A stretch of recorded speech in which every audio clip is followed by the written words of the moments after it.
CM Haryana के जन संवाद कार्यक्रम में जिस तरीके से नए नए विवाद जन्म ले रहे हैं, उस पर हरियाणा के पूर्व मुख्यमंत्री भूपेंद्र सिंह हुड्डा ने अपनी टिप्पणी करते हुए कहा कि ये जन संवाद नहीं स्वयं संवाद कार्यक्रम है। चाहे कोई कितने भी बड़े पद पर क्यों न बैठा हो, उसे संयम बरतना चाहिए। गोली लाठी से कोई सरकार नहीं चलती है। भूपेंद्र सिंह हुड्डा अपने विधानसभा क्षेत्र गढ़ी सांपला किलोई में हाथ से हाथ जोड़ो कार्यक्रम के तहत कार्यकर्ताओं से मुलाकात करने के लिए पहुंचे थे। भूपेंद्र सिंह हुड्डा ने कहा कि 9 साल के बाद प्रदेश के मुख्यमंत्री को जनता की याद आई है, लेकिन ये जनसंवाद कार्यक्रम नहीं स्वयं संवाद कार्यक्रम है। इस कार्यक्रम में सब कुछ इन्हीं की मर्जी से होता है। लोगों की समस्याएं सुनने का काम नहीं होता। जनसंवाद लोगों की समस्याओं के समाधान के लिए होता है। उन्होंने कहा कि प्रजातंत्र में गोली और लाठी की सरकार कभी नहीं चलती है। सरकार संवाद और समाधान से चलती है। उच्च पदों पर कोई भी व्यक्ति बैठा हो, उसे संयम और गंभीरता से काम लेना चाहिए और लोगों की समस्याओं का समाधान करना चाहिए। साथ ही उन्होंने हरियाणा सरकार पर आरोप लगाया कि इनकी कोई भी भर्ती कामयाब नहीं हुई है। यहाँ भर्तियों में परचून की दुकान खुली हुई है। इनके केंद्र के मंत्री तो ये बयान देते हैं कि पिछले साल 1.25 लाख लोगों का रोजगार छूट गया है। ऐसे में ये कहां से नए लोगों को रोजगार देंगे। प्रदेश के युवाओं को दरकिनार करके बाहर के प्रदेशों के युवाओं को नौकरियां दी जा रही हैं। साथ ही कांग्रेस की गुटबाजी को लेकर भूपेंद्र हुड्डा बोले कि पार्टी में कोई असंतुष्ट नहीं है, ये सिर्फ मीडिया की देन है। हाथ से हाथ जोड़ो कार्यक्रम है। आप लोग अपने विधानसभा में घूम रहे हो, अलग अलग विधायक भी घूम रहे हैं, तो पूरा हरियाणा की ऑब्जर्वेशन क्या देख रहे हैं इस कार्यक्रम को लेकर? देखिए, इसको बहुत जन समर्थन मिल रहा है छत्तीस बिरादरी का। आप स्वयं भी देख सकते हो, हर गाँव में इसे मिल रहा है और इसका एक साफ सा संकेत है लोगों की तरफ से कि आने वाली 2024 जो चुनाव होंगे, कांग्रेस की सरकार बनाने जा रही है।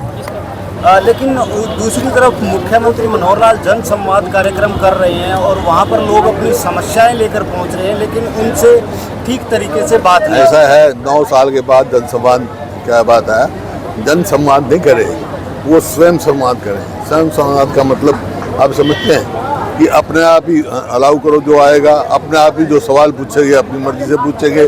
कोई ऐसा सवाल पूछेगा तो उसको सुनेंगे नहीं, ये नहीं होता। जन संवाद होता है सबकी बात सुने, उनकी विचार करें, क्या हो सकता है उसका समाधान निकालें। और जैसे मैंने कहा कि सरकार कोई भी हो, प्रजातंत्र में गोली और लाठी की सरकार नहीं चला करती है, ये तो संवाद से और समाधान से चलती है। मुख्यमंत्री जैसे पद पे हैं, क्या धैर्य होना चाहिए? देखिए, कोई भी व्यक्ति जो उच्च पद पे बैठा हो, ऐसे पद पे बैठे हो, उनको संयम से काम लेना चाहिए और गंभीरता से लेना चाहिए। गंभीरता से समस्याओं का समाधान करना चाहिए। एक आज हाईकोर्ट का ऑर्डर आया है भर्ती पर रोक का, इसको किस तरह से कैंसिल करी है इंस्पेक्टर की, सब इंस्पेक्टर वगैरह की पोस्ट। ये कोई भी भर्ती नहीं कामयाब नहीं है। तो वही मैंने कहा, पर ये तो यहाँ तो जो भर्ती हुई है, परचून की दुकान लगी हुई है, जैसे परचून की दुकान में बिकती है। बेमौसमी बारिश से खराब हुई फसलों का मुआवजा मिलना था। जो बेमौसमी बारिश है उससे खराब हुई फसलों का मुआवजा मिलना था, लेकिन नहीं मिल पा रहा है। किसानों की फसलों का मुआवजे तो बाद में जाएगा, फसल का ही दाम नहीं मिल रहा। वायदा करते हैं 72 घंटे में देंगे। मैं मंडियों में जाओ, आप एक महीने तक मिली। और ये जो है गिरदावरी की बात थी, तब फसल कट ली, जब कहे गिरदावरी करेंगे। फसल कटने के बाद क्या गिरदावरी कैसे आंकेंगे नुकसान?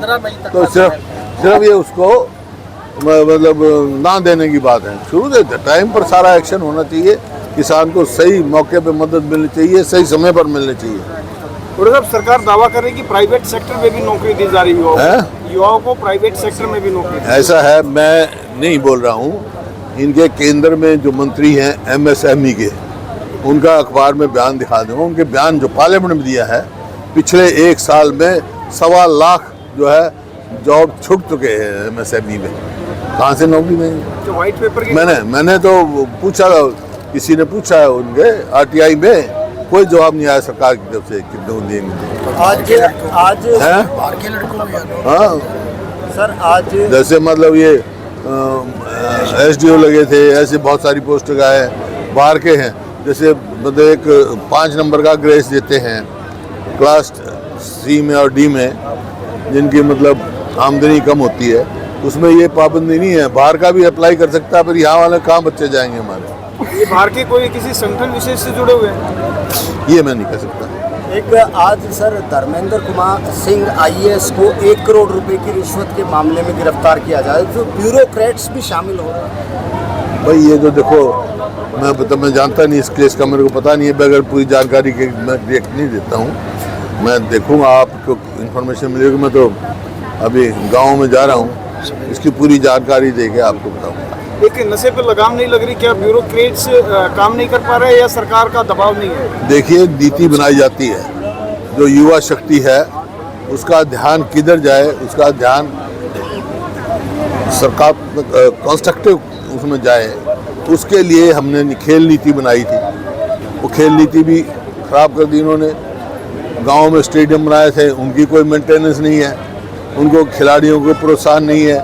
हमारे खिलाड़ी मजबूर होके बैठे हैं वहाँ पे जंतर मंतर पे, जिनको स्टेडियम में होना चाहिए था अगले से तैयारी करने के लिए।